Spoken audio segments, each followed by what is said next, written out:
ποιες είναι οι θέσεις των πράσινων για τα εθνικά μας ζητήματα, τι γίνεται με το Σκοπιανό και πάει λέγοντας.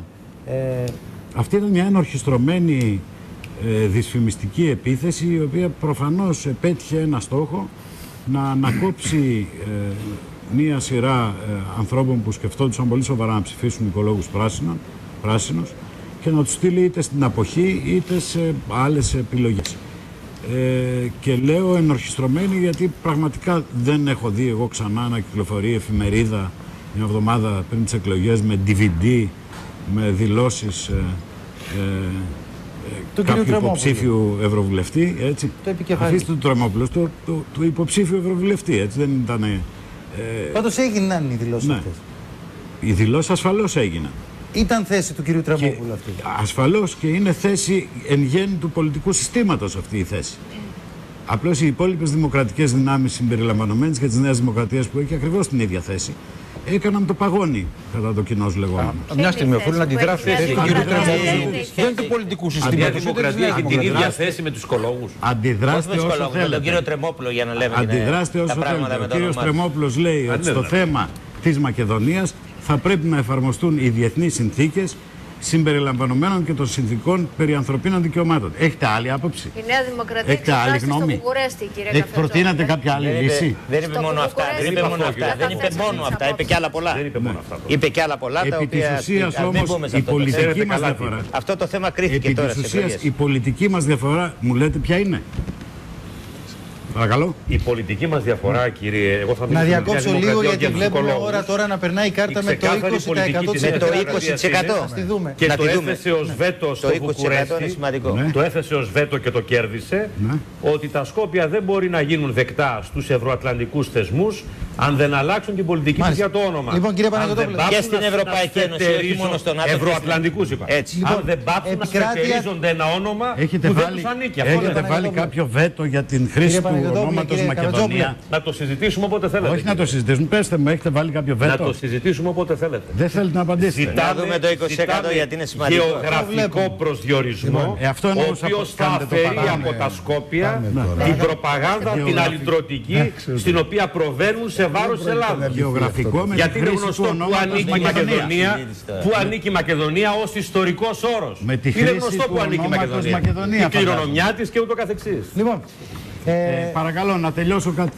Αυτές οι εκλογές γίνανε κάτω από το βάρος ενός πράγματος, το πολιτικό σύστημα στο οποίο σας ορκίζομαι δεν θέλω να ανήκω, ιδιαίτερα μετά την απόψινή βραδιά όπου διηλύζει τον κόνοπα για το πώς θα είναι η διαφορά μεταξύ Νέας Δημοκρατίας και Πασόκ. Λες και αυτό είναι το θέμα μας τώρα που αντιμετωπίζουμε ζητήματα επιβίωσης σαν κοινωνία. Έγινε αυτή η εκλογική αναμέτρηση κάτω από το βάρος, το οποίο το πολιτικό σύστημα μπορεί να μην το αισθάνθηκε, αλλά οι πολίτες το γνωρίζουν, και ενός πρόσθετου στοιχείου, της εξέγερσης που έλαβε χώρα το Δεκέμβρη, της εξέγερσης των νέων ανθρώπων, που είτε θέλετε να τους ονομάσετε με 1000 ονόματα. Κύριε Καφετζόπουλε, για να γίνει πιο πυκνό, να συμφωνήσουμε σε κάτι πάντως. Σε όσους πήγαν να ψηφίσουν σήμερα, ο δικομματισμός μια χαρά άντεξε. Τα κόμματα τα κοινοβουλευτικά. Ακούσατε να πω τη λέξη δικομματισμό? Ένα λεπτό. Τα κόμματα τα κοινοβουλευτικά και αυτά μια χαρά. Μα δεν μιλάω γι' αυτό. Εσείς λοιπόν ως κόμμα καινούριο έχετε πραγματικά ένα κόσμο. Μαζέψατε κάποιους ανθρώπους. Δεν είναι καινούριο κόμμα. Είναι ένας καινούριος χώρος, είναι μια καινούρια ιδέα. Μαζί σας όλα αυτά. Ο πολιτικός χάρτης της χώρας ούτε άλλαξε, ούτε μοιάζει να επηρεάστηκε και δραματικά. Έτσι, δεν έχουμε κάτι καινούριο, κάτι φοβερό. 70% θα πάρουν οι δύο μεγάλοι. Κοντά στο 10 πάει το ΚΚΕ. Κατά τη γνώμη στο μου, 5 είναι ο ΣΥΡΙΖΑ. Κατά τη γνώμη μου, το γεγονός ότι εκλέξαμε έναν ευρωβουλευτή με ένα άνετο ποσοστό είναι ένα βήμα προς μια κατεύθυνση που γεμίζει ελπίδες, ένα ποσοστό μεγαλύτερο ανθρώπων από αυτό που μας ψήφισε. Κύριε Βορύδη. Εντάξει, δεν είναι ξεκούραστο καλά ο οποίος κυκλοφορεί απλώς με πουκάμισο. Ηρεμήστε λίγο.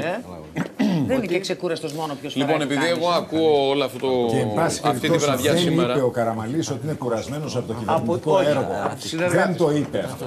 Αυτό το είπε το Πασόκ ερμηνεύοντας. Αλλά εγώ δεν είμαι υποχρεωμένος να απαντώ για τις ερμηνείες που δίνει το Πασόκ. Κύριε Βορύδη, παρακαλώ κύριε. Λοιπόν, επειδή εγώ ακούω όλη αυτή τη βραδιά σήμερα. Να καλησπερίσουμε και την κυρία Κατσέλη και τον κύριο Μαγκίνα. Καλώς ορίσατε. Ως μια βασική τοποθέτηση των στελεχών της Νέας Δημοκρατίας ότι ελήφθη κάποιο μήνυμα. Νομίζω το σημαντικό είναι. Και το τηλεγράφημα είχε ληφθεί, αλλά. Γι' αυτό λέω. Είναι σημαντικό το περιεχόμενο εδώ του μηνύματος. Τι κατάλαβε ο καθένας.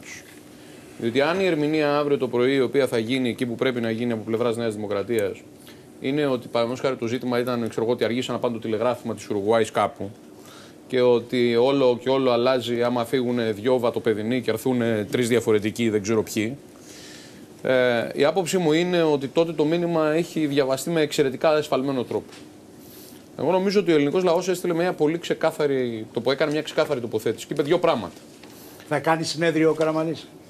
Δεν με νοιάζει. Τι νομίζεις, να πω κάτι. Δεν με νοιάζει. Δεν με νοιάζει και να πω και συγκεκριμένα. Και συνέδριο να κάνει δεν θα λύσει τίποτα. Γιατί τα συνέδρια γίνονται με πολύ συγκεκριμένο τρόπο. Ανασχηματισμό. Λοιπόν, να πω το εξής που θέλω. Και ανασχηματισμό να κάνει, πάλι δεν θα του λύσει τίποτα. Μάλιστα. Γιατί δεν θα του λύσει τίποτα. Τώρα γιατί με συγχωρείτε, είστε στην ίδια πολυκατοικία, αλλά συμπεριφέρεστε με έναν τρόπο, τεινάζετε τα χαλιά πάνω στα σεντόνια των από κάτω. Λοιπόν, γιατί το κάνετε αυτό. Να πω λοιπόν κάτι συγκεκριμένο. Για μένα να υποδεχτούν τον κύριο Ομπάμα του Μαξίμου. Για μένα το σημαντικό ζήτημα εδώ είναι ότι υπήρξε μήνυμα συγκεκριμένης κατεύθυνσης. Αυτό είναι στην ουσία ο διπλασιασμός των ψήφων του λαός. Ο λαϊκός Ορθόδοξος Συναγερμός υποστηρίζει συγκεκριμένα πράγματα. Έχει συγκεκριμένη άποψη για το πώς διαχειρίζεσαι τη μετανάστευση, έχει συγκεκριμένη άποψη για το τι κάνεις με την εγκληματικότητα, έχει συγκεκριμένη άποψη για το τι κάνεις με τα εθνικά θέματα. Δευτέρα πρωί θα ζητήσω συνάντηση από τον Καραμανλή. Ωραία. Προφανώς για να συζητήσει κανένα τέτοιο θέμα. Για να συζητήσει κανένα τέτοιο θέμα. Όλο το Γουαντανάμο στον Ασπρόπυργο. Άρα λοιπόν, το μεγάλο ζήτημα είναι η πολιτική κατεύθυνση. Μέχρι τώρα η Νέα Δημοκρατία πετύχανε να ισορροπεί ουσιαστικά πατώντας σε όλες τις βάρκες. Και από δόθε και στη μέση και από κήθε κρατούσε μια τέτοια ισορροπία. Αυτή η ισορροπία δεν παράγει σήμερα πολιτικό προϊόν. Αυτό είναι το μήνυμα. Λαός. Αυτό είναι το μήνυμα. Εδώ λοιπόν είναι που θα χρειαστούν επιλογές. Και οι επιλογές είναι δύσκολες. Αυτά θα τα βρείτε. Αύριο το πρωί θα τα βρείτε. Κοιτάξτε. Το τι θα βρούμε και το τι δεν θα βρούμε. Εσείς θα στηρίξετε την κυβέρνηση σε αυτή τη δύσκολη περίοδο. Εμείς έχουμε πει κάτι ξεκάθαρο. Έχουμε συγκεκριμένες προγραμματικές θέσεις, έχουμε συγκεκριμένες πολιτικές θέσεις και από εκεί και πέρα εμείς πιστεύουμε ότι πρέπει να γίνεται διάλογος ανάμεσα στις πολιτικές δυνάμεις. Αν ανοίξει ο διάλογος αυτός μπορεί να καταλήξει στη συμμετοχή στην κυβέρνηση. Που σημαίνει το εξής. Να πλησιάσω γιατί δεν ακούστηκα. Θα μπείτε στην κυβέρνηση, κύριε Βορίδη. Αυτό είναι το ερώτημα. Αυτή τη στιγμή. Θα μπει ο Λαϊκός Ορθόδοξος Συναγερμός στην κυβέρνηση. Αν η κυβέρνηση δεχθεί σε 2-3 σημαντικά θέματα τις θέσεις σας, θα μπαίνατε στην κυβέρνηση για να εξαντληθεί η τετραετία. Εγώ θα απαντήσω το εξής. Αυτή τη στιγμή η κυβέρνηση έχει 151. Ο πρόεδρος σας δεν το έχει αποκλείσει. Έχει 151 βουλευτές. Έχει κοινοβουλευτική πλειοψηφία και δεν νομίζω ότι έχει ένα πολιτικό πρόβλημα τώρα. Το πολιτικό πρόβλημα που έχει αυτή τη στιγμή είναι η δημιουργία ευρύτερων συμμαχιών σε επίπεδο κοινωνίας, ευρύτερων συγκλήσεων για να κάνει πράγματα.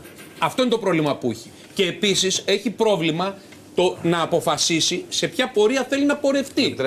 Αυτό είναι το πρόβλημα που έχει να αποφασίσει. Ναι, κύριε Αβραμόπουλε. Αυτά τα ζητήματα. Δεν θα πάει σε Υπουργείο Υγείας. Αυτά τα ζητήματα. Αυτά τα ζητήματα δηλαδή των συγκλήσεων θα τεθούν την ώρα πρέπει να τεθούν, αν τεθούν. Το ερώτημα είναι, υπάρχει σήμερα πολιτικό απόθεμα, πολιτικό κεφάλαιο μέσα στην κυβέρνηση για να αντιμετωπίσει μεγάλα ζητήματα. Μπορεί λοιπόν να αντιμετωπίσει η κυβέρνηση, κύριε Υπουργέ, τελειώνω. Μπορεί να πω συγκεκριμένα παραδείγματα. Και να μιλήσετε τα μεγάλα πολιτικού κεφαλαίου. Εσείς έχετε ως Κομμουνιστικό Κόμμα Ελλάδος μια συγκεκριμένη άποψη, η οποία λέει ότι. Μιλάτε για πολιτικό κεφάλαιο, μιλάτε για φάγκο, μιλάτε για χίλια καλά πράγματα. Και ρωτάω ευθέως, θεωρείτε εαυτούς το τοκοφόρον πολιτικό κεφάλαιο της πολυκατοικίας? Δηλαδή η τέντα είστε, στο ρετυρέ, τι είστε? Εμείς έχουμε πει ξεκάθαρα ότι πιστεύουμε στην δυνατότητα συνεννοήσεων. Το έχουμε πει αυτό. Δηλαδή, αν δεν δεχτεί να απελάσει 1 εκατομμύριο μετανάστες, θα πάτε μαζί της. Μα εδώ είναι το ζήτημα. Αν δεν συμφωνήσουμε στη μεταναστευτική πολιτική, αν δεν συμφωνήσουμε στα θέματα της εξωτερικής πολιτικής, αν δεν συμφωνήσουμε στον τρόπο αντιμετώπισης εγκληματικότητας, αν δεν συμφωνήσουμε σε όλα αυτά, τότε υπό ποια έννοια θα υπάρχει αλλαγή πολιτικής. Ότι ο λαϊκός ορθόδοξος συναγερμός θεωρεί ότι είναι πολύ φέρνει νύφη πολιτικά. Όχι, εμείς θεωρούμε ότι ο ελληνικός λαός, δίνοντας ένα 7% και κάνοντας το λαϊκό ορθόδοξο συναγερμό τέταρτη πολιτική δύναμη και σε πάρα πολλές εκλογικές περιφέρειες τρίτη πολιτική δύναμη, κάτι λέει. Με επιτρέπετε. Μπορούμε τώρα να πούμε ότι δεν λέει τίποτα ο ελληνικός λαός. Όποιος θέλει να το πει αυτό, δικαιωμάτου μας, δεν μας πειράζει. Πάντως ακούτε τι λέει η κυρία Κανέλη. Θέλουμε να τα ακούσουν και την επόμενη φορά. Θα έρθω, κυρία Κατσέλη. Νικολάου, συγχαρητήρια. Βλέπουμε τη συγκλήση. Σας συγχαίρω. Η κυρία Κανέλη είπε όμως ότι ο λαός δεν πληρώνει το φέρμα. Παρακαλώ.